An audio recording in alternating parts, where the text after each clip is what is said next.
Hola a todos, soy Luis y hoy voy a hablar de matemáticas.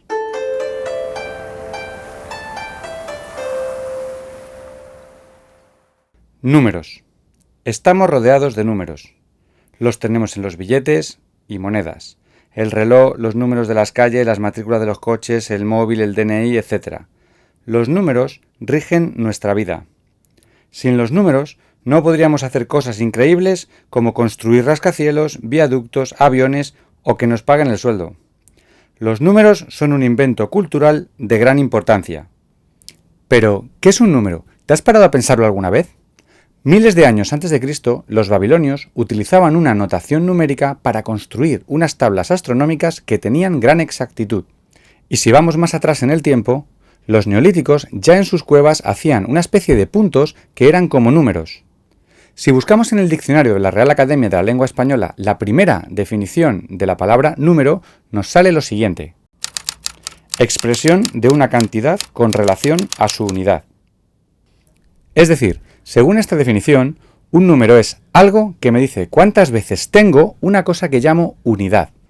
Por ejemplo, si tengo una unidad es que tengo uno. Si tengo 2 unidades es que tengo 2 objetos. Y si tengo 3 unidades, tengo 3 objetos. Y así sucesivamente. ¿Y esto es algo exclusivo de los humanos? Porque si estamos diciendo que los hombres del Neolítico ya tenían una especie de noción numérica en su cabeza, ¿puede ser que los animales también tengan alguna noción como esta? Voy a contaros una anécdota que tiene que ver con esto. Una vez, un cuervo había construido su nido encima de una torre que estaba en los dominios de un noble. Muy mosqueado con el asunto, el noble decidió matarlo con su escopeta. Pero cada vez que se acercaba, el pájaro salía volando hasta un punto fuera del alcance de los disparos hasta que el hombre se iba, y tan pronto como se iba, volvía a su nido. Así que el noble decidió pedirle ayuda a su vecino, y los dos cazadores entraron en la torre juntos. Uno de ellos salió con la idea de que el cuervo pensase que el cazador se había ido y volviera a su nido, y de esta forma el otro podría matarlo. Pero el pájaro no cayó en la trampa y esperó pacientemente a que el segundo hombre saliera de la torre. Y lo intentaron con 3, con 4 y con 5 hombres. El pájaro siempre esperaba a que salieran. Finalmente lo intentaron con 6, y cuando salieron 5, el pájaro dejó su posición y volvió al nido. Le estaba esperando el sexto hombre, que terminó cazándolo. No sabemos si esta historia es cierta o es falsa. Tampoco sabemos si el pájaro realmente memorizaba las caras de los cazadores cuando entraban o los contaba realmente. Estudios han demostrado que los pájaros y también otras especies animales son capaces de discriminar cantidades sin necesidad de entrenamiento. Por otra parte, esta capacidad disminuye cuanto más grandes son los números. Es decir, son capaces de discriminar entre 1 y 2, sabiendo que 2 es mayor.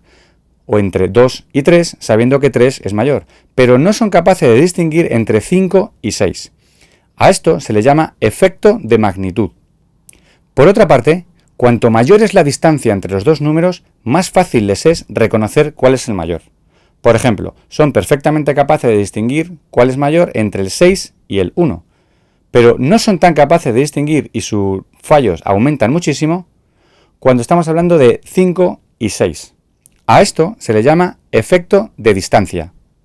Ambos efectos son importantes porque nos dicen que los animales pueden tener una sensación numérica en su cabeza, pero no son capaces de distinguir cantidades discretas, sino solo que cantidades en plan una es grande y otra es más pequeña. Para los que quieran un poco más de detalle de este tema, os dejo unos estudios en la descripción. Entonces, todo esto que estoy contando ¿quiere decir que de algún modo u otro tenemos una estructura en nuestra cabeza que acoge los números? ¿Todos tenemos sentido numérico? ¿Qué es esto del sentido numérico?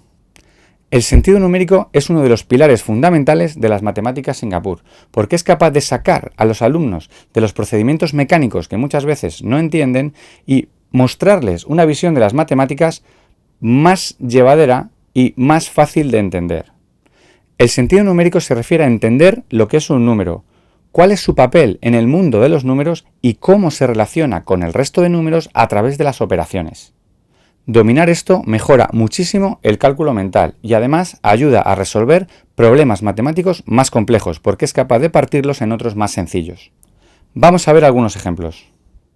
Tenemos esta suma, 42 más 40 más 38. Si entendemos bien cómo funcionan los números y la operación suma, sabemos que podemos convertir esta suma en 40 más 40 más 40, simplemente haciendo 40 más 2 más 40 más 38, y después agrupando el 2 con el 38 para hacer 40. Si no tenemos sentido numérico desarrollado, pondríamos los números en columnas y sumaríamos unidades con unidades y decenas con decenas. Tenemos ahora esta otra operación, 1000 por 0,25. Si entendemos el significado de 0,25, sabemos que multiplicar por 0,25 es lo mismo que dividir entre 4. ¿Pero qué es dividir entre 4? Es dividir entre 2 dos veces. Por tanto, hemos convertido 1000 por 0,25 en 1000 entre 2, que da 500, y luego otra vez esos 500 entre 2, que da 250. Si no tenemos el sentido numérico desarrollado, aplicaríamos, si lo conocemos, el procedimiento mecánico de mover la coma 3 posiciones porque tengo 3 ceros. Y si no lo conocemos este procedimiento, haríamos una multiplicación normal con los números en torre. Vamos a ver ahora esta operación, que es una de las que más le cuesta entender a los alumnos de segundo de primaria y que suele producir muchos errores de cálculo. 1000 menos 268. El procedimiento mecánico sería, de 8 a 10 son 2, me llevo una, la pongo abajo, entonces en el 6 ahora es un 7, y de 7 a 10 son 3, me llevo una, y etcétera, etcétera, etcétera.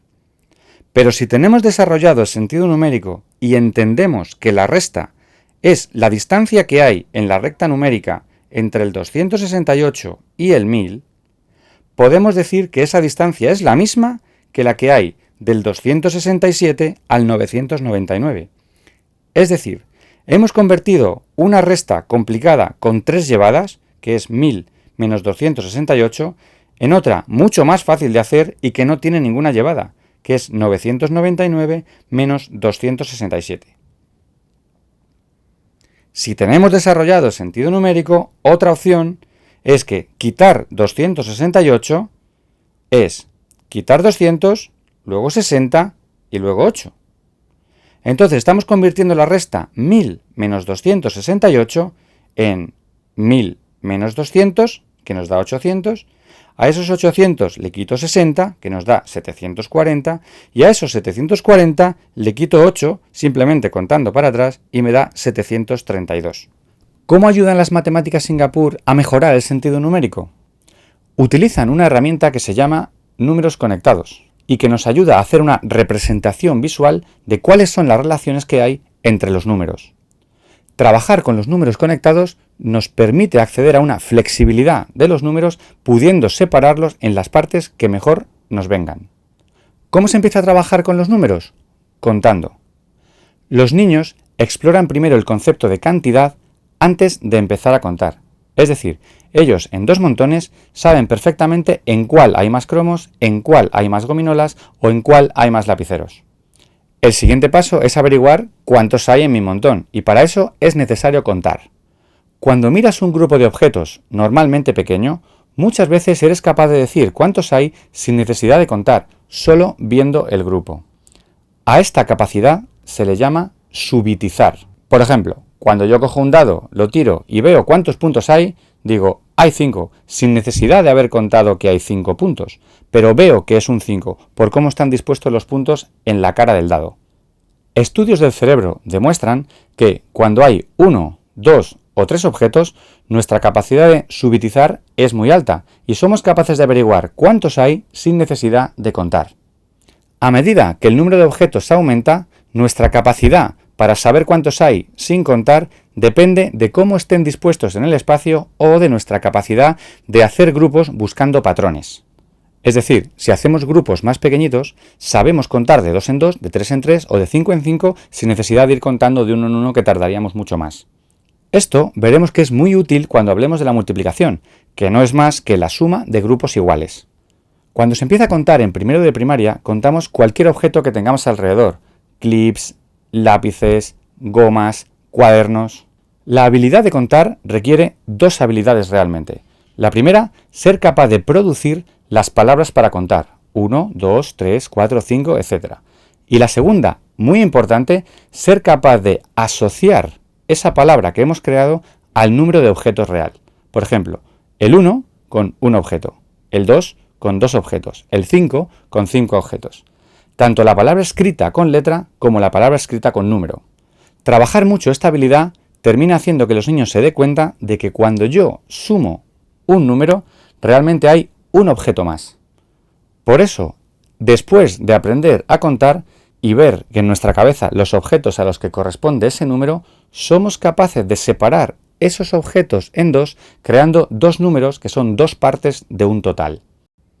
Por ejemplo, si en un plato tengo 3 lápices y en otro tengo 5, puedo ver que en total tengo 8 lápices. Una vez controlamos esto, aprenden a usar modelos, porque lápices podemos contar, pero si estamos contando elefantes es evidente que no podemos meter elefantes en clase. Usamos para esto rejillas de 10 y fichas. Con estas herramientas se puede jugar con el número 8 representándolo de distintas formas. Por ejemplo, una forma de verlo es poniendo 5 en la fila de arriba y 3 en la de abajo. Luego podemos quitar una de arriba y ponerla abajo, y entonces queda como 4 y 4. Algún alumno puede ver que rellenando 8 posiciones de la rejilla quedan 2 huecos, es decir, que al 8 le faltan 2 para ser 10. Después podemos probar con cubos encajables, usando 2 colores diferentes. Les podemos pedir que representen todas las combinaciones posibles con los 2 colores de un total de 8 cubos. Por ejemplo, 0 verdes y 8 rojos. Luego tengo 1 verde y 7 rojos, y así hasta conseguir todas las opciones. Hemos pasado de lo concreto, que son los lápices, a una representación visual con las rejillas o con los bloques encajables, y ya solo nos queda hacer una representación más abstracta y matemática de esa representación visual que nos permite ver la relación entre las dos partes y un total. Esto es el enfoque CPA del que hablaba en otro vídeo. En resumen, la representación con números conectados nos ayuda a entender cómo se relacionan las dos partes con un total, antes de escribir lo que realmente es la notación formal de una suma, una resta o las familias de sumas y restas. A partir de segundo de primaria, una vez dominado esto, se empieza a utilizar para hacer unas sumas más complejas en otras más sencillas que permitan hacer el cálculo mental con total seguridad. También empezamos a usar el concepto de estimación, utilizando el redondeo para calcular cuánto me daría más o menos la cuenta y estar seguro de que mi resultado exacto se acerca realmente a esa estimación que yo había hecho, dándome seguridad de que está bien. Por ejemplo, supongamos que tenemos que calcular la siguiente operación, 632 entre 6. Esta operación suele generar muchos fallos en los alumnos que utilizan el método tradicional, porque se olvidan de poner el 0 en el cociente, obteniendo un resultado de 15 y resto 2 en lugar de 105 y resto 2. El alumno que tiene buen sentido numérico entiende perfectamente que no puede ser que 15 por 6 se acerque a 600. Este alumno sabe que si redondea 632 a la centena es 600 y 600 entre 6 es 100. Así que el resultado debe ser cercano a 100, siendo imposible que sea 15.